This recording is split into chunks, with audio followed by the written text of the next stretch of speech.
Friends, next topic is thermodynamic process. What is meant by the thermodynamic process? Thermodynamic process म्हणजे काय, नक्की ती कशी रिप्रेझेंट करतात, त्याचा अर्थ काय, ह्याचे इंटरप्रिटेशन, त्याचं एक्सप्लेनेशन आपण ह्या आर्टिकलमध्ये बघणार आहोत.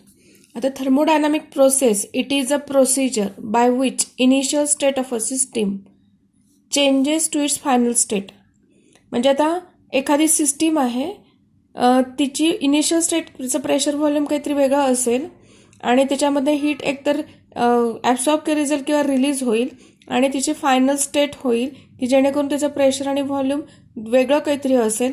आता ही एक प्रोसेस असणार आहे, एक प्रोसिजर असणार आहे की ज्याच्यामध्ये त्या सिस्टीमची इनिशियल स्टेट आणि फायनल स्टेट चेंज होतात.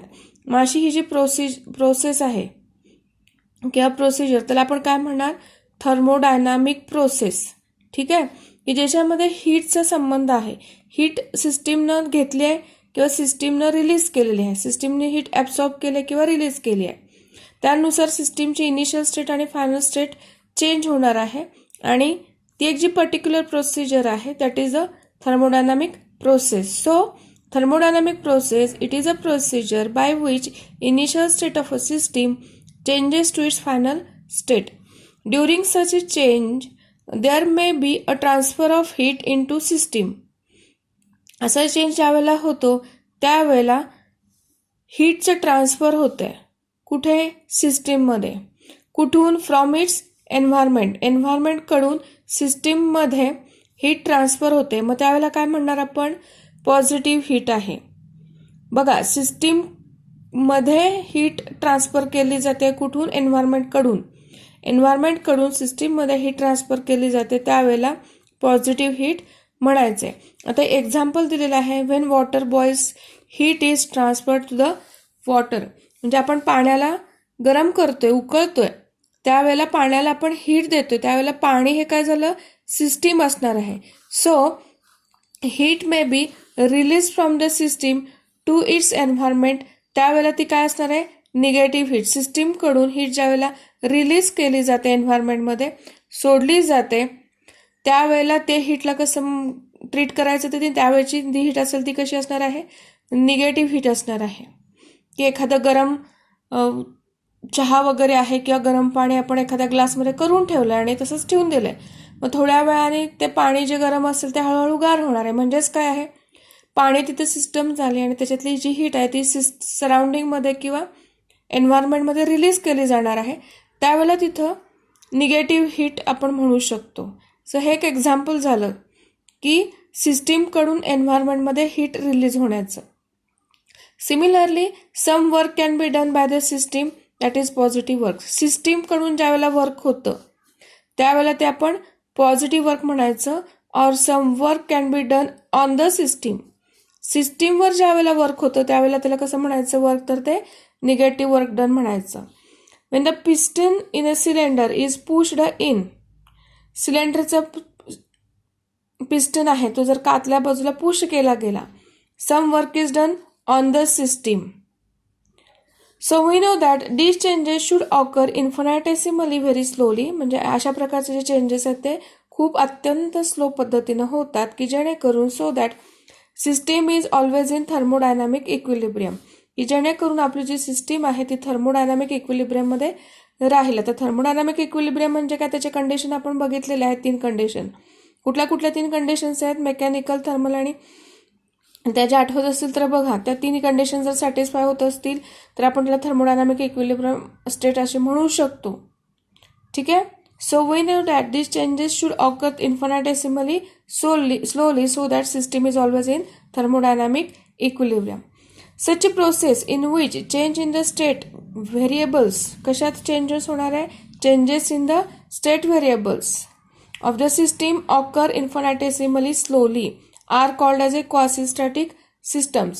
So the process in which changes in the state variables of the systemचे state variables चे changes आहेत, they occur infinitesimally slowly. Such changes are called as a quasi-static system. किंवा त्या सिस्टीमला काय म्हणायचं? quasi-static. When a thermodynamic system changes from initial state to its final state, आपली thermodynamic system आहे ती चेंज होते आहे इनिशियल स्टेटपासून फायनल स्टेटला. It passes through a series of intermediate states. त्यावेळेला ती सिस्टीम वेगवेगळ्या इंटरमिडिएट स्टेट्सच्या सिरीजमधून पास होते. म्हणजे आपण ती हळूहळू जर साधासा पेन जर इथून असं आपण हलवला तरी तो किती हळू स्लो स्लो स्लो स्लो पुढे जात आहे. जर फायनल इफेक्ट बघितला तर इनिशियली पेनचं टिप इथे आहे, फायनल टिप आहे ते इथं आहे. पण जर स्लो स्लो स्लो तर म्हणजे काहीतरी चेंजेस होत आहेत ना, काहीतरी टिप आहे ते डिस्टन्स कव्हर करते ना. म्हणजेच असे सिस्टीम पण ज्यावेळेला तिची इनिशियल आणि फायनल स्टेजमध्ये जाते त्याला it undergoes a series of infinitesimal intermediate states. So this series of intermediate states when plotted on a PV diagram, it is called a path. The series of intermediate states when plotted on a PV diagram, it is called a path. So PV curve or a PV diagram shows this. आपण मागे पण बघितलेले such a path. It tells us a way of a system has gone through the change. मग आता ह्याचं more detail study आपण इथे next पॉईंटमध्ये बघायचं आहे की वर्डन ड्युरिंग अ थर्मोडायनामिक प्रोसेस. की थर्मोडायनामिक प्रोसेसमध्ये काय वर्डन होतं, पॉझिटिव्ह, निगेटिव्ह, झिरो, हे डिटेलमध्ये बघायचं की एखादी थर्मोडायनामिक प्रोसेस आहे. आता बघा इथे इनिशियल स्टेट आहे ए आणि फायनल स्टेट आहे बी. एचे इनिशियल प्रेशर व्हॉल्यूम VIP आहे, बी पॉईंटला आपली सिस्टम गेली आहे, तिचं फायनल प्रेशर PF आणि फायनल व्हॉल्यूम VF. मग आता ए पोझिशनपासून किंवा बी पॉईंटपर्यंत जाण्यासाठी हे वेगवेगळे पाथ दाखवलेत बघा. हा 1 नंबरचा पाथ आहे, किंवा आपली सिस्टीम अशी पण जाऊ शकते किंवा आपली सिस्टीम ह्या पाथनी पण जाऊ शकते. मग आता इथे त्यानुसार इथे नंबर देतो. फर्स्ट नंबरचा पाथ आहे, सेकंड नंबरचा पाथ आहे, हा थर्ड नंबरचा पाथ आहे की जी सिस्टीम आपली ए पासून बी पर्यंत ह्या वेगवेगळ्या पाथनी जाऊ शकते. म्हणजे डिटेलमध्ये हे वेगळे वेगळे पाथ एक्सप्लेन केलेले आहेत. So different ways to change the system. Let us understand the relation between the path and the work done along a path. काय अंडरस्टँड करायचं आहे की रिलेशन, कसलं रिलेशन की path and the work done along the path. Path आणि work done along the path ह्यांच्यातलं जे relation आहे ते आपण ह्याच्यामध्ये समजून घेणार आहोत. मग आता ही ह्यातलीच ए फिगर इथे बघायची आहे, ही आहे ती बी फिगर आहे. आता ह्यातली ए फिगर जर आपण कन्सिडर केली, describes different ways in which, हे मी मगाशीच एक्सप्लेन केलेले तरी पण इथे मी वाचते. So this a figure describe different ways in which we can change the state of the system. The system is initially at a state A. This pressure is PI, volume is VI. We say that the state is indicated by the coordinates. Coordinate कुठले असणार आहेत naturally VI and PI. Initial volume, initial pressure.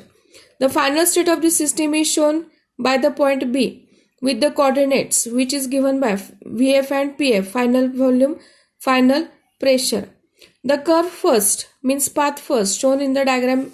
ह्याच्यामध्ये फक्त first नंबरचा curve दाखवलेला आहे, A to B पर्यंत जाण्याचा हा पाथ रिप्रेझेंट केलेला आहे. It is on the way or it is the one way of the many ways or many paths in which we can change the system from state A to state B. Then the system changes itself from A to B along the path 1. जेव्हा आपली system ह्या path 1 वरनं change होणार आहे, both pressure and volume change होते. बघा इथं pressure कुठलं आहे, इनिशियल प्रेशर हाय प्रेशर आहे, व्हॉल्यूम कमी आहे, इनिशियल व्हॉल्यूम लो आहे.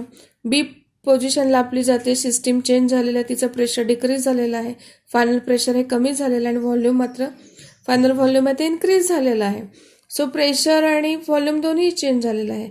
The pressure decreases with volume increases. The work done by the system in this case is कसं असणार आहे तर पॉझिटिव्ह. का? व्हॉल्यूम इन्क्रीज झालेला आहे, PdV. बघा change in volume positive change आहे, त्यामुळे इथं काय वर्डन आहे तर ते पॉझिटिव्ह. आणि दुसऱ्या पद्धतीनं पण आपल्याला जर का ह्या कर्वच्या अंडरचा एरिया कॅल्क्युलेट केला तरी पण आपल्याला वर्डन मिळू शकतं. सो work done is given by the area under the curve as shown in the figure B. Now second way to change the set from A to B. A पासून बीला जाण्याचा दुसरा कुठला मार्ग आहे तर ए पासून सी पर्यंत जायचं, सी पासून बीला जायचं. आता A to C जाताना प्रेशर कॉन्स्टंट आहे, व्हॉल्यूम चेंज झालंय. C to B जाताना प्रेशर चेंज झालंय, व्हॉल्यूम कॉन्स्टंट आहे. त्याच इथे एक्सप्लेनेशन दिलेलं आहे. The figure 4.12C means this one.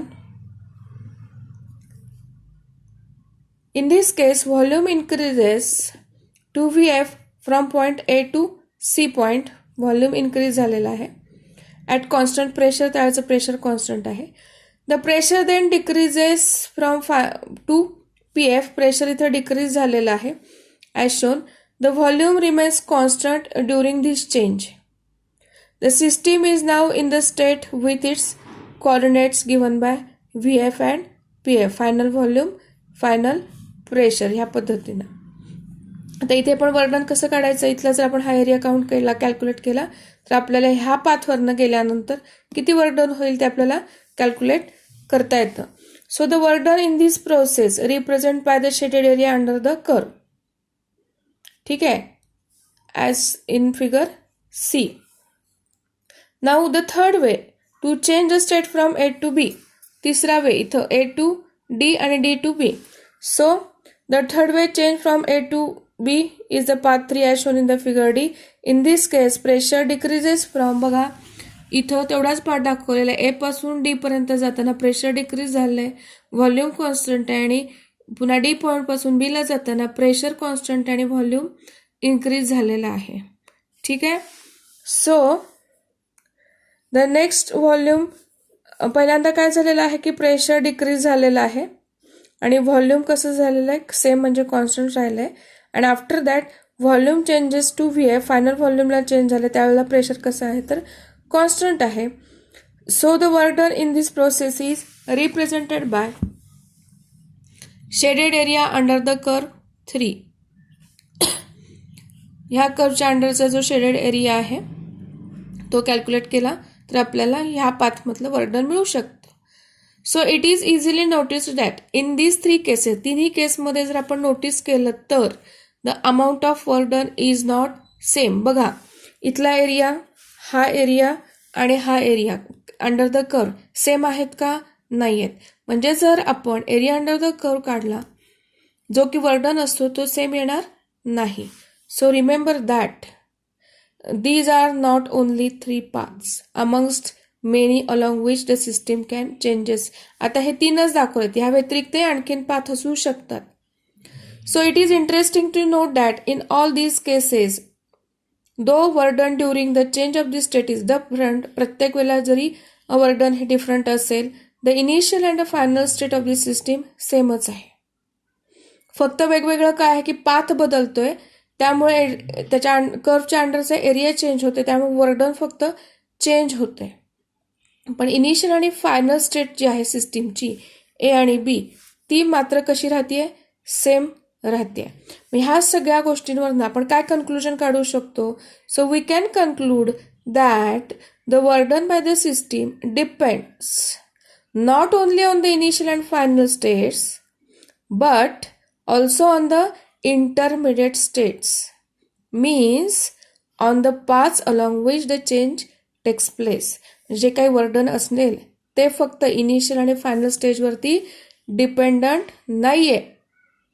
मग कशावर डिपेंडंट आहे तर द इंटरमिडिएट स्टेट्स, म्हणजेच काय, the paths along which the change takes place. हा जो चेंज होतोय ना A पासून B पर्यंत फायनल, इनिशियल आणि फायनल स्टेजेसमध्ये, की कुठल्या पद्धतीने चेंजेस झालेले आहेत त्यानुसार वर्क डन चेंज होतं. That is the conclusion, that is the final conclusion, की work done does not depend upon the initial and final state but depends upon the intermediate states और the paths along which the change takes place.